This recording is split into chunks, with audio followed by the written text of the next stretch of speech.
We spent 10 weeks collecting retro video games, starting with just $25 and building our way to this killer retro video game collection. This is the finale of Game Room 2.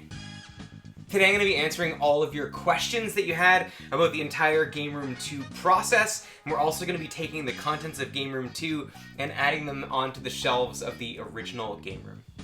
If you missed the Game Room 2 series, I'll link the entire playlist above. You can go back and check out every single episode of Game Room 2 to see just how we got to this point.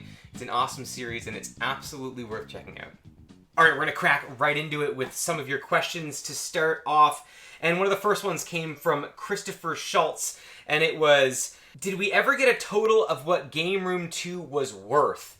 I've got it all actually tracked in price charting, and the total value of Game Room 2 is right around $1,278 Canadian. That's not including the helmets or the Nintendo Power magazines that are back here, and we've still got a bin of stuff like DVDs and sweaters and weights, a bunch of stuff that still hasn't sold, so there's a little more value to it than just what you see here on the table.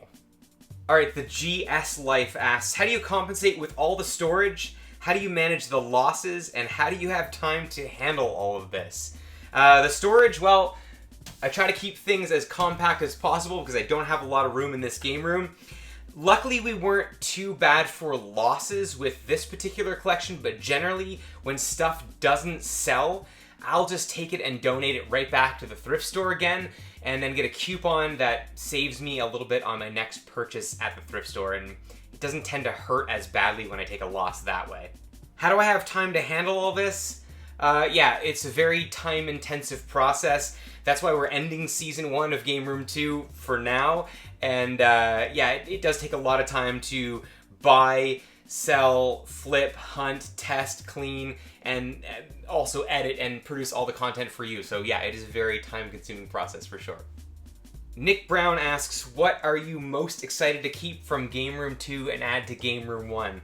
I'm definitely going to go with the N64 titles and the 3DS titles. Those are two consoles that I've been collecting really hard for in the original Game Room, and I definitely had some motivation collecting for those consoles specifically when it came to adding those things back to this Game Room. And I got this question so much in the comment section, so thank you to everyone that asked, what was your favorite pickup from Game Room 2? Besides the copy of Stunt Racer, that's kind of an obvious favorite, I gotta go with this Halo helmet. This is something that I've actually been trying to find for a long time. It's probably been 2 or 3 years since this has been on my radar, so really happy to add that one to the main Game Room for sure. Alright, let's get into putting a few items onto the shelves in Game Room 1. We'll start with the PS3 games. Some really awesome titles here, Medieval, Code Vein, and Those Who Remain. Probably most excited for Medieval and Those Who Remain. I have a pretty small PS4 collection as it stands, so adding 3 new ones is great. And yeah, stoked on these. As well as some really killer video game movies on Blu-ray, some Resident Evil titles and a Dragon Siege movie, so stoked to have those for sure. I love checking out video game movies, so if you have any recommendations for other ones I should check out, put them in the comments down below. And some Xbox One titles that we added to the collection that I didn't have already. A really nice copy that's complete of Halo 5 Guardians, as well as Dishonored, and this killer copy of Rare Replay. Heard a lot of good things about Dishonored from you guys in the comments, saying that you were shocked I'd never tried it out. This Rare Replay is going to be a really cool way to check out some killer games by Rare. And I've never played past Halo ODST, so really excited for this ultra killer copy of Halo 5. PS3 is always a console that I'm happy to pick up extra games for. We got Spec Ops The Line, Resident Evil Operation Raccoon City, and a really nice copy of Resident Evil 5. Probably most excited about this Spec Ops The Line. This was absolutely a game to be on the lookout for that we kind of learned about in this game series. Has really great value, but sort of looks like one of those games that's probably not worth all that much.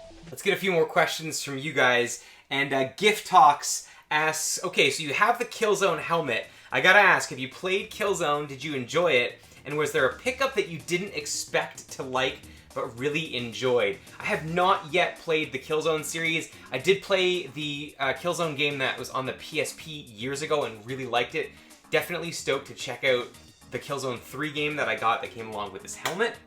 I wasn't sure I expected to enjoy the Power Rangers game that I picked up on the Super Nintendo. It's one that I have fond memories of from my childhood, but when I replayed it again for the Game Room 2 series, I was pleasantly surprised at how well this one aged. Really killer beat 'em up on the Super Nintendo. You should absolutely check that one out. Scott2982 asks, what was the most bang for your buck item you've gotten so far?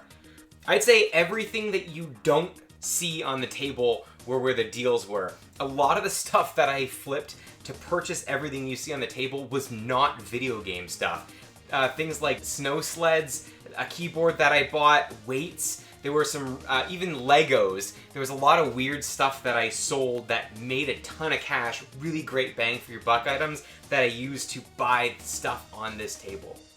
Skateboard Memories asks, what was the most surprising thing you found in thrift stores, pawn shops, etc. during the Game Room 2 series?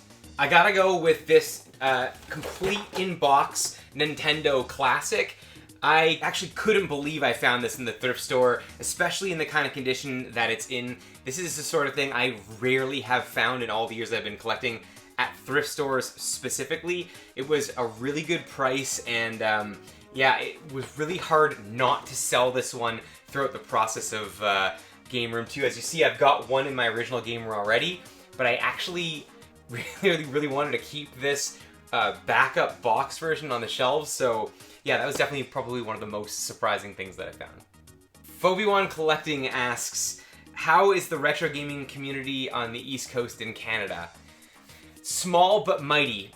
We have a pretty good little small but not so tight-knit group of collectors, some that I've just met through Facebook Marketplace for kind of buying and selling and trading, and then others like the Retro Rivals, who are friends and game collectors that live locally here on the East Coast in Canada.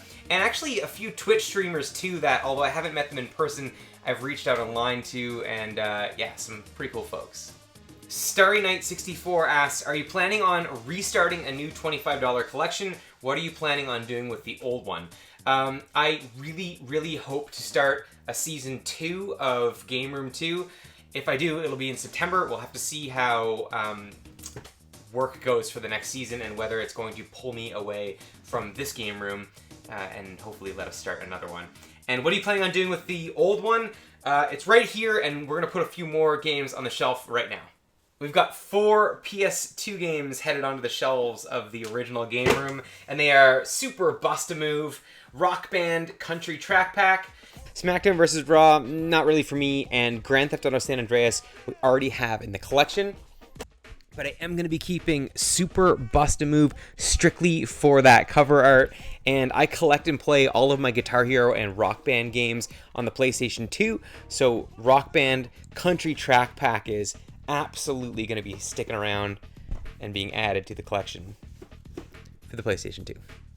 One game on the original Xbox, and it is Drake of the 99 Dragons.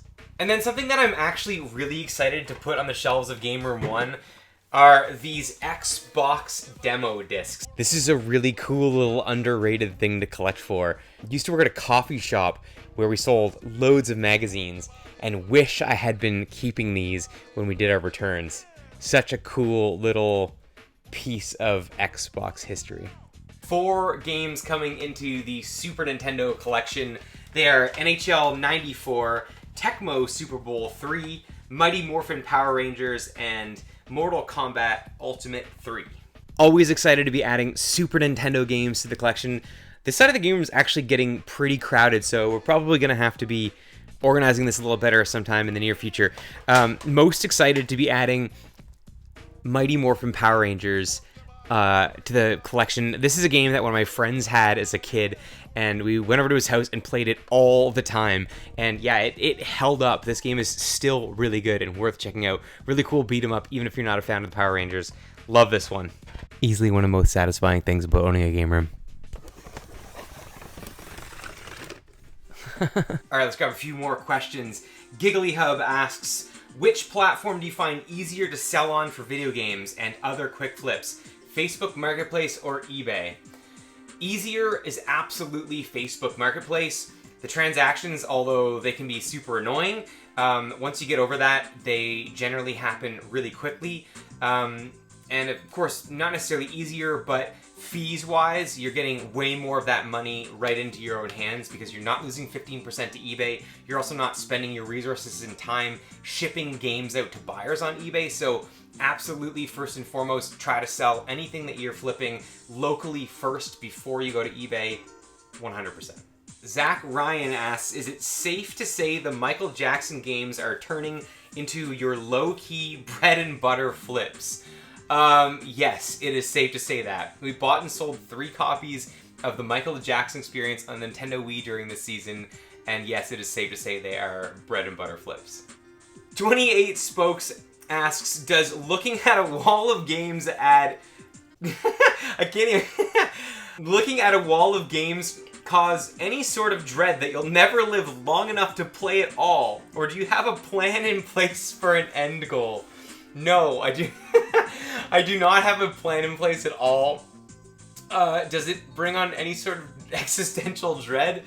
I hope I live a nice, long, natural life, but I do not plan on ever playing all of the games in my game room. I hope that as I continue to collect, the collection becomes more of a curated collection rather than just the bulk that you see, and over time it's already sort of refined its way down to better quality games over just bulk. I'll go with that. Alright, let's put some more games away. 2 on the Nintendo 64, and of course, Stunt Racer and Destruction Derby 64. Never thought in a million years I'd have Stunt Racer in the collection.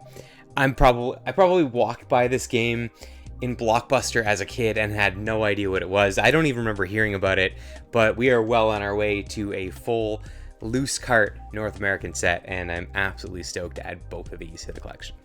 On the PlayStation 1, a copy of Vagrant Story that is just case and manual. The disc is still pretty messed up, and I'll still work on seeing if I can resurface it, but for now, we're just adding this. The 3DS, I was absolutely stoked to grab 2 games up for this console, and they were a sealed copy of Dragon Ball Fusions, pretty pricey game actually that we got a decent deal on, and Steel Diver, complete opposite end of the spectrum, but I definitely want to give that one a shot before I decide to resell it. And the Nintendo Wii, a bunch of great games getting added to the collection, some of the highlights being Kawasaki Jet Ski, which has a fantastic soundtrack, Need for Speed Carbon, Ocean Commander, Dokapon Kingdom, and Wii Sports. Such an underrated console to collect for. The Nintendo Wii is just one of those consoles that has some really good games that you can still find cheap, some that are starting to rise a little bit in value, and a whole lot of absolute garbage. All right, a few more questions. The Matt Manera asks, do you ever get nervous to have people show up to your house on a marketplace deal? No, not usually, but I have a couple strategies in place. Generally, I only meet people in daylight hours, and I never let them come into my home, and I absolutely never have my game room in the background of any of my listing photos. I just don't feel comfortable with people knowing what else I have available, so I try to stick to those rules, and for the most part, everything's always been pretty safe. Alright, Fraud Blaine asks, how do you feel about selling out of your collection? These days, totally fine. Early on, when you first start collecting, it's brutal because everything that you pick up, you don't have in your collection yet, so you want to keep everything that you find. That's where buying and selling things that aren't video games comes in really handy because it's easier to sell that stuff off. But yeah, nowadays I pick through my collection all the time and sell stuff that I know I'm never going to play. Airdog asks, do you have a favorite moment or item from the series? I've touched on a lot of the items already. Favorite moment from the series, definitely loved getting the chance to thrift with my brother-in-law. We hit a bunch of thrift stores and different Facebook Marketplace listings and stuff together. That was a total blast. He's really gotten into reselling in the last little while. It's been really cool to see his experience with the starting of all of this kind of stuff, so definitely a blast getting a chance to have someone to go and hunt with is always way more fun than going out alone. Good friends, the Retro Rivals asks, if you could only keep one thing from Game Room 2, what would it be? Stunt Racer aside, the one thing I would probably keep from all of this, Fred the Planet. Alright, let's put the rest of this away. The Xbox 360 saw a bunch of new pickups, and some of the highlights were Onichibara, Bikini Samurai Squad, Afro Samurai, and the Saboteur. I'm absolutely stoked for Afro Samurai specifically. Yeah, I'd been on the hunt for a copy of this game for a while, and to find it with the really cool dust cover, yeah, this is a really nice addition to the game room, and stoked to add all of these ones.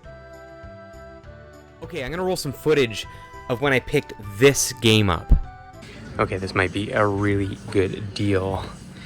$44.96. This is 25% off. Even the regular price was really well. In the last month, this game has over tripled in value. Onichibara Bikini Samurai Squad on the Xbox 360. I paid $45 for this one, and price charting has it coming in at 144 Canadian just in the last month. If you know what's going on with this game and its prices, yeah, let me know in the comments. Crazy. I am going to keep the Pac-Man plug and play. Around Christmas time, I do a 12 Days of Christmas with a bunch of different reviews of random stuff, so if you're subscribed, keep an eye out around Christmas time this year and we'll get in a review. The Nintendo Power magazines, we added 1, 2, 3, 4, 5, 7, 8 of these new magazines to the collection, and yeah, always a really awesome pickup. A fun little underrated part of the game room that rarely gets enough attention is this little section where I keep all my strategy guides and Nintendo Power magazines. Always happy to find more of these.